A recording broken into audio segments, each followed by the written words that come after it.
وقعت قطر والولايات المتحدة الأمريكية اتفاقا سمحت من خلاله للولايات المتحدة باستخدام القواعد العسكرية القطرية والتخزين المسبق لموادها وتجهيزاتها العسكرية وبإجراء مناورات مشتركة.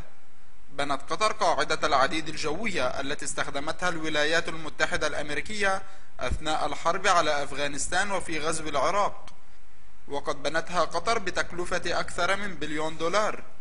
كما سمحت قطر والولايات المتحدة الأمريكية ببناء قاعدة الجيش السيلية، أكبر قاعدة عسكرية لعملياتها في أفغانستان والعراق، وأكبر قاعدة لتخزين المعدات الحربية الأمريكية في العالم. قاعدة العديد الجوية تقع جنوبي الدوحة عاصمة قطر، وهي تعمل كمحور للخدمة اللوجستية ومركز القيادات لعمليات الولايات المتحدة في أفغانستان والعراق. وقد انتقل في نيسان 2003 مركز عمليات القتال الجوي للشرق الأوسط من قاعدة الأمير سلطان في السعودية إلى قاعدة العديد في قطر. تتسع قاعدة العديد لنحو 6500 جندي، وهي تضم حظيرة طائرات حتى 40 طائرة عسكرية. كما تأوي أيضا مجموعة جوية تشتمل على 17 طائرة لتزويد الطائرات الحربية بالوقود في الجو. وتشكل قاعدة العديد الآن مركز العمليات الجوية القتالية الرئيسي في المنطقة.